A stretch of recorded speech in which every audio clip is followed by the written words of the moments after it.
And whenever you do a job like this, it's always a good idea to take a few steps back and just take a look at what you're actually doing and make sure that it looks right. When you're tiling around the socket like that, you need to ensure that the gap in the tiles is big enough to accommodate the socket. So it's always good to get the hole in the tiles as close to the size of the back box as possible, and then you're guaranteed that your socket will actually fit on there. And if you look there, you can see that some of the tiles are touching the cupboard, and outside there is a gap. But gaps like that don't bother us because you're better off leaving a small gap if you can. You could mess around for hours cutting tiles like this to get them perfect, but it's pointless because when we finish this, what we'll do is we'll actually seal down there with silicone down both of the edges and across the top there. So when you're cutting tiles for your last row, you don't need to be too particular with them. And if you have a small gap like that, it's better because you've got a bit of expansion space then. And we can always fill that in with some silicone, although you won't see it anyway when your pelmet's put back on there. You won't see your top line of tiles. So to cut the tiles, I'm just using a standard tile cutter.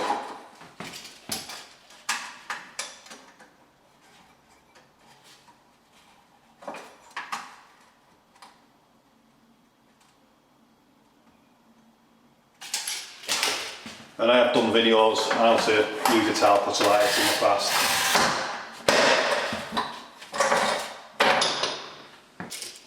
When I've had to cut an L shape out of a tile like that, I've used a diamond wheeled cutting machine because you can't do that with a normal tile cutter.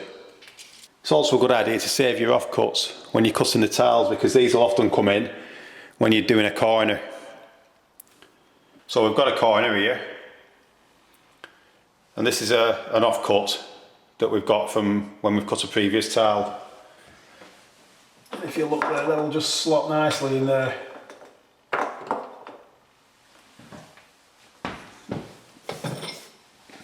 And then when we tile up to it that way, you won't even see the cut anyway because that tile will actually cover it. If you wanted to make this tile a bit thinner, just by taking a millimetre off it or a couple of mil, you can do that using a diamond wheel cutting machine. So we've got a tile here where we need to cut an L shape out of it to go around the socket. So we're going to do that using a diamond wheel cutting machine. It's essential when you use a machine like this that you wear a pair of safety glasses.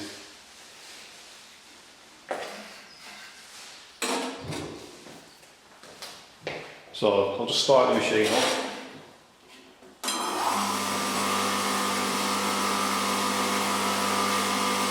I'll just lift that so that you can see. Normally you keep that down. So we're just going to push the tile into the blade gently.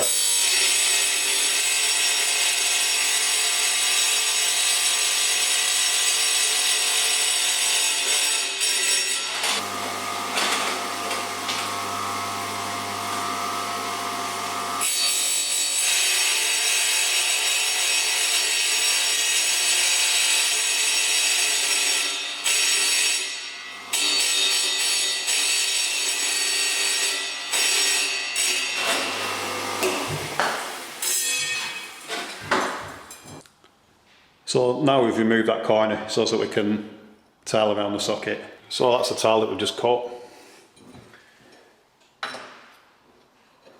And as you can see, it fits perfectly there.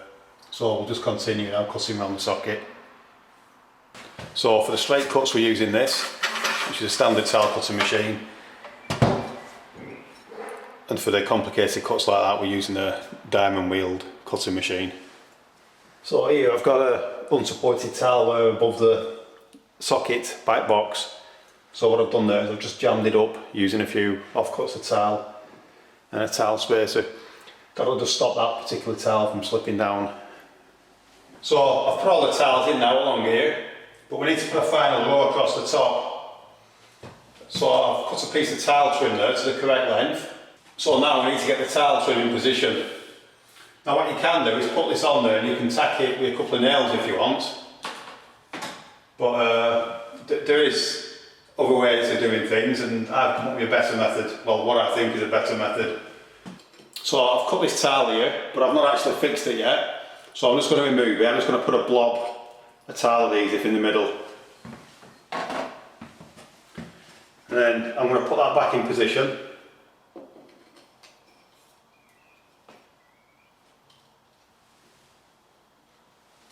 And that's left room now at the back of there for me to put the tile trim behind. So what I'm going to do with this last row is I'm going to cheat and I'm going to butter the tiles rather than buttering the actual wall itself. So I'm just going to spread some adhesive onto the tile.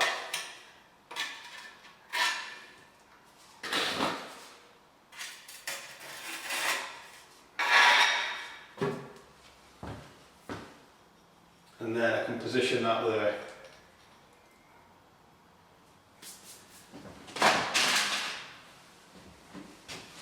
So I'll just stick a couple of spaces in. And then what I'm going to do is I'm going to put my tile trim up and slide it behind those two tiles.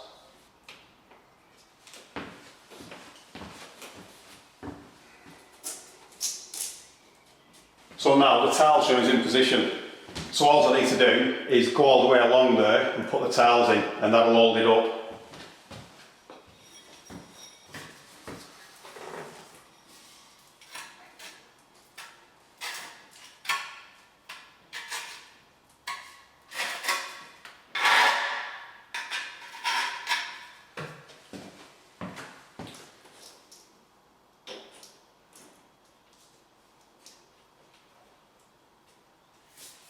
As you can see, I've got about 5 tiles on there now.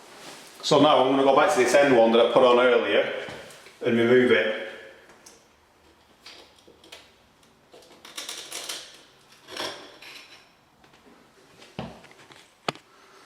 So I've now covered that tile with adhesive using the notch trowel, and I'm going to push that back into position. And then all I have to do now is fill in all the gaps, which won't take long at all. The adhesive's gone off now, so what I've done is I've made sure that these sockets are isolated, and then I've covered them all with small plastic bags so that they won't get any grout on them when we're grouting.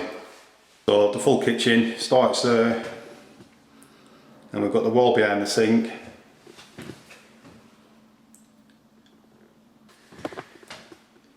And then as we go around, that's the cooker splashback.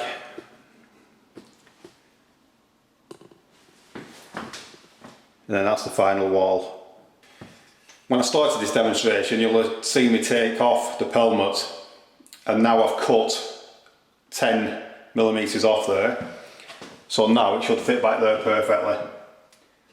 So when I've finished grouting, I can just put the screws back in there and we get a nice neat finish at this end.